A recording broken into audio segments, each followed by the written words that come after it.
नमस्कार दोस्तों। आज हम पढ़ने वाले हैं डिसऑर्डर ऑफ जीआईटी। जैसा कि हमने पिछले वीडियो में हमने कवर किया है गैस्ट्राइटिस के बारे में, तो हम इस वीडियो में कवर करेंगे डिसऑर्डर ऑफ जीआईटी, जैसा कि आपको स्क्रीन में दिख रहा है। तो जीआईटी में भी हम सबसे पहले पढ़ रहे हैं इसोफेगस को पढ़ रहे हैं। इसोफेगस जो है, हम नॉर्मली बात करें तो ये मस्कुलर ट्यूब होती है और यहाँ से इसोफेगस के थ्रू फूड जो होता है वो स्टमच में जाता है, इसलिए हम इसे फूड पाइप भी कहते हैं। फेरिंग्स से लगाकर स्टोमच तक जो ट्यूब होती है उसे हम क्या कहते हैं? इसोफेगस कहते हैं। इसकी जो लेंथ है वो 25 सेंटीमीटर होती है। याद रखना ये कि लेंथ इसकी 25 सेंटीमीटर होती है। और इसकी शुरुआत कहाँ से होती है?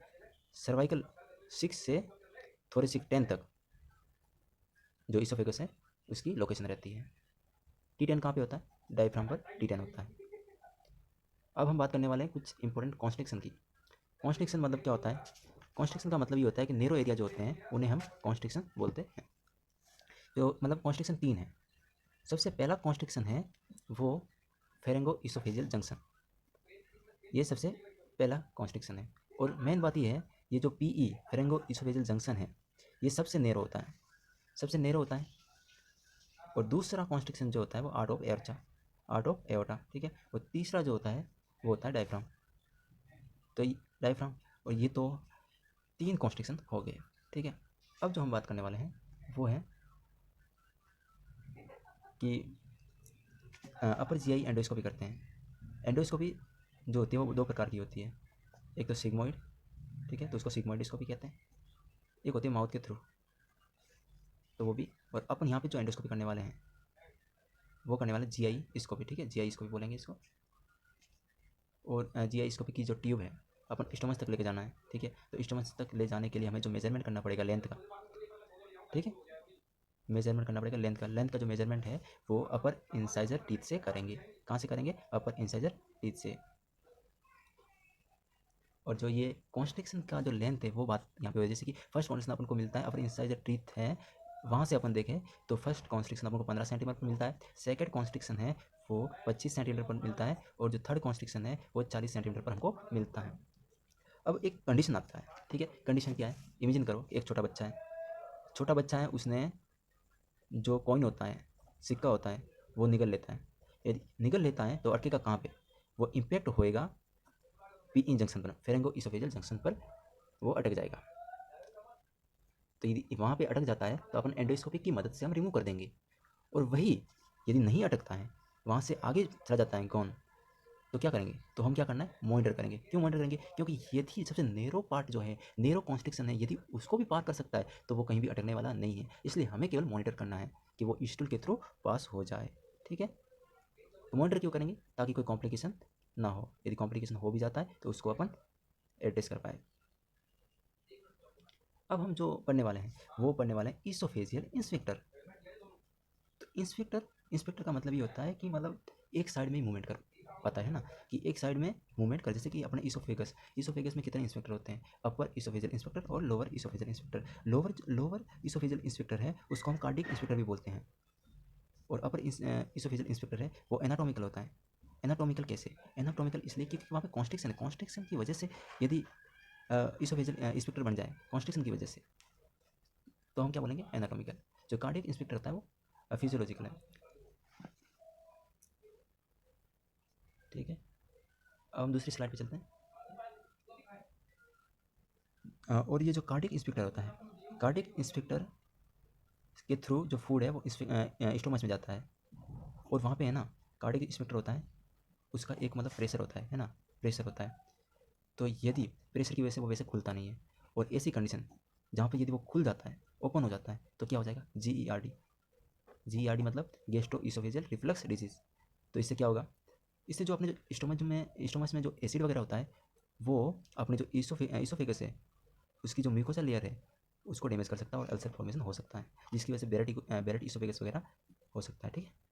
बेरेट इसोफेगस जो है अपन नेक्स्ट सेशन में कवर करेंगे।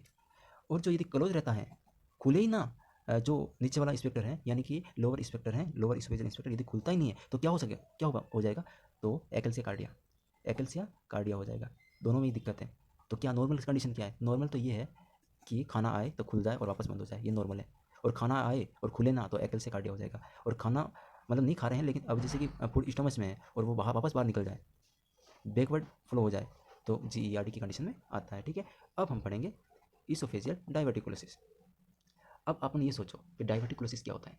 डाइवर्टिकुलोसिस कुछ नहीं, डाइवर्टिकुलोसिस बोले तो फॉर्मेशन ऑफ आउट पाउच, मतलब बाहर की तरफ एक उभार निकल जाता है इसोफेगस के, तो वो डाइवर्टिकुलोसिस किया जाता है। और जैसे इंग्लिश में बोले तो sac like out pouch of one और मोर लेयर ऑफ इसोफेगस। ठीक है, तो ये आउट पाउच निकल जाता है इसोफेगस के थ्रू। और अपन यहाँ पे बात करने वाले हैं इसोफेजियल डाइवर्टिकुलोसिस। तो इसोफेजियल डाइवर्टिकुलोसिस जो है वो कितने प्रकार के होते हैं? तो यहाँ पे 3 प्रकार के होते हैं। कौन कौन से? सेंकर डाइवर्टिकुलोसिस, जेंकर डाइवर्टिकुलोसिस और ट्रैक्शन डाइवर्टिकुलोसिस और एपिफ्रेनिक डाइवर्टिकुलोसिस। ठीक है, तो अपनी लोकेशन के बारे में, जेंकर डाइवर्टिकुलोसिस है वो ये मोस्ट कॉमन होता है। मोस्ट कॉमनली अपन देखें कि इसोफेगस में कौन सा डाइवर्टिकुलोसिस होगा, तो जेंकर डाइवर्टिकुलोसिस होता है। और ट्रैक्शन डाइवर्टिकुलोसिस है वो कहाँ पे होता है? तो मिड पॉइंट है इसोफेगस का, मिड पॉइंट है इसोफेगस के उसके नियर में। ठीक है, इसोफेगस का जो मिड पॉइंट है उसके नियर में जो है ट्रैक्शन डाइवर्टिकुलोसिस होता है। और एक होता है एपिफ्रेनिक डाइवर्टिकुलोसिस, वो जो है लोअर इसोफेजियल के थोड़ा सा अब, लोअर इसोफेजियल इंस्पेक्टर है उससे थोड़ा अब। लोअर इसोफेजियल जंक्शन को अपन क्या बोलते हैं? एक और अपन बोलते हैं उसको, बोलते हैं कार्डियक इंस्पेक्टर भी बोलते हैं। ठीक है, तो यही है, सिंपल सिंपल सी बातें हैं। अपन अब जो पढ़ने वाले हैं वो है जेंकर डाइवर्टिकुलोसिस। क्या पढ़ने वाले हैं? जेंकर डाइवर्टिकुलोसिस, जो कि बहुत इंपॉर्टेंट, मोस्ट कॉमन अपन को यही देखने को मिलता है। ठीक है, तो ये कहाँ होता है? पहली बात लोकेशन, कहाँ होता है ये लोकेशन? अपन देखें लोकेशन तो नॉर्मली तो अपन देखें तो इसोफेगस में ही होगा। इसोफेगस में भी कहाँ होता है? इसोफेगस में भी अपन देखें तो ये पोस्टीरियर रीजन में होता है। पोस्टीरियर मतलब एक होता है एंटीरियर, एक होता है पोस्टीरियर। एंटीरियर मतलब आगे, पोस्टीरियर मतलब पीछे, तो पीछे वाले हिस्से में होता है ये। अब फिक्स लोकेशन, मतलब फिक्स लोकेशन यदि आप जानना चाहते हो, फिक्स मतलब फिक्स है ना, एग्जैक्ट, तो एक मतलब टर्म आती है किलियंस ट्रायंगल। किलियंस ट्रायंगल वहाँ पे जो है जेंकर डाइवर्टिकुलोसिस होता है। तो अब अपन को पता करते हैं कि किलियंस ट्रायंगल क्या होता है। ठीक है, किलियंस ट्रायंगल के बारे में जानते हैं। देखो एक इसोफेगस होता है, देखो इसको आराम से देखो आप। और ठीक है, विजिबल, देखो इसोफेगस ऐसे मतलब पाइप होता है ना, फूड पाइप। तो ऊपर जो मसल्स होती हैं उनको क्या बोल रहे हैं? Inferior constrictor muscle. क्या? Inferior constrictor muscle. ठीक है, और जो सबसे नीचे वाली जो मसल्स है उसको, वो कैसी होती है? Smooth muscle. क्या होती है? Smooth muscle. ठीक है, स्मूथ मसल। और जो सेंटर में जो है, सेंटर में कैसी है? क्रिकोफ्रेंजियल मसल। क्रिकोफेरेंजियल मसल, अपने 3 मसल पढ़ी है। इन्फीरियर कॉन्स्ट्रिक्टर मसल सबसे ऊपर, स्मूथ मसल सबसे नीचे, और क्रिकोफ्रेंजियल मसल। क्रिकोफ्रेंजियल मसल के नीचे जो एक ट्रायंगल होता है उसका नाम होता है लेमर ट्रायंगल। ठीक है, लेमर ट्रायंगल। और उसके ऊपर जो ट्रायंगल होता है उसको बोलते हैं किलियन ट्रायंगल। और अपना जो जेंकर डाइवर्टिकुलोसिस होता है वो कहाँ होता है? किलियन ट्रायंगल के वहाँ पे। और इसका जो अपन अब अपन पढ़ रहे हैं जेंकर डाइवर्टिकुलोसिस। ठीक है, भूलना नहीं है कि अपन क्या पढ़ रहे हैं, जेंकर डाइवर्टिकुलोसिस पढ़ रहे हैं। और जेंकर डाइवर्टिकुलोसिस का जो अपन यदि कोज देखते हैं, कोज के बारे में बात करें तो इडियोपैथिक। ठीक है, इडियोपैथिक होता है। और एज के साथ में ये प्रॉब्लम होती है, और इडियोपैथिक। और साइज अपन को पता है, पोस्टीरियर इसोफेगस। ठीक है, और इसमें क्या क्लिनिकल फाइंडिंग्स क्या होगी, मतलब फाइंडिंग्स क्या होगी, कैसे पता चलेगा क्लिनिकल फाइंडिंग्स? क्लिनिकल फाइंडिंग्स की बात करें तो अपन को हेलोटोसिस देखने को मिलता है। हेलोटोसिस का मतलब क्या? हेलोटोसिस का मतलब ये होता है कि फाउल स्मेलिंग, यदि वो मुंह खोलेगा ना तो अपन को बदबू आएगा भाई। ठीक है, हेलोटोसिस। और रिगर्जिटेशन, रिगर्जिटेशन में ये है कि अनडाइजेस्टेड पार्टिकल जो होता है वो वापस माउथ में आ जाता है। ये क्या है? रिगर्जिटेशन, पिस्टोडे के पार्टिकल, क्योंकि स्टोमस में तो गया नहीं। क्यों? क्योंकि जो डाइवर्टिकुलोसिस बना, आउट पाउच बना है, आउट पाउच में जो खाना है वो रहा है, तो डाइजेशन तो होगा नहीं। डाइजेशन कहाँ होता है? स्टोमस में होता है। ठीक है, और क्या क्लिनिकल फाइंडिंग्स देखने को मिलेगी? डिस्पेजिया। डिस्पेजिया, डिस्पेजिया मतलब कि डिफिकल्टी इन सोलिंग। ठीक है, निगल नहीं पा रहा है, तो डिस्पेजिया होता है। ये भी नॉन प्रोग्रेसिव होता है। नॉन प्रोग्रेसिव मतलब ये लिक्विड भी यदि लेता है तो उसको दर्द होगा। ठीक है, और क्या क्लिनिकल फाइंडिंग्स हो गए? कफ, कफ एक आपको देखने को मिलेगा, कफ। एक देखने को मिलेगा एस्पायरेशन, क्या पता जो अपनी ईयरवे है उसमें खाना चला जाए। ठीक है, तो एस्पायरेशन को देखने को मिल सकता है, एस्पायरेशन भी देखने को मिल सकता है। और वेट लॉस, यदि खाना स्टमच में नहीं जाएगा तो वेट लॉस हो सकता है। ठीक है, तो ये भी अपन को देखने को मिलेगा क्लिनिकल फाइंडिंग्स के रूप में। और लंग एब्सेस, यदि कि एयरवे में चला गया तो लंग एब्सेस भी हो सकता है। ठीक है, अब अपन नेक्स्ट स्लाइड में देखेंगे। नेक्स्ट स्लाइड में अपन देखने वाले हैं कि अपन इसको डायग्नोस कैसे कर सकते हैं। डायग्नोस करने के लिए देखो भाई, बेरियम अपन सोलो करवा देंगे ताकि अपन विजिबल हो पाए कि डायबिटिकुलोसिस हुआ है या नहीं। बेरियम सोलो करवा के ही अपन डायग्नोस कर सकते हैं। ठीक है, तो डायग्नोसिस में अपन लिख देंगे बेरियम सोलो। ठीक है, और अपन के मैनेजमेंट क्या कर सकते हैं? डायबिटिकुलोसिस हुआ है उसको ही कट कर दो, क्या बोलेंगे? डायबिटिकुलोटोमी, डायबिटिकुलेक्टोमी। ठीक है, ये कर दो। ये क्या कर सकते? स्टेपलिंग कर दो।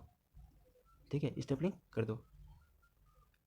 और फिर अपन मैनेजमेंट क्या है? प्रिपेयर फॉर सर्जरी, सर्जरी के लिए प्रिपेयर कर दो। नर्सिंग ऑफिसर को क्या क्या ध्यान देना चाहिए यदि किसी को जेंकर डायबिटिकुलोसिस है तो नर्सिंग ऑफिसर को क्या ध्यान देना चाहिए, उसको ओरल केयर के बारे में ध्यान देना है, और जो इन्वेस्टिगेशन होते हैं उनमें उसकी मदद करनी है।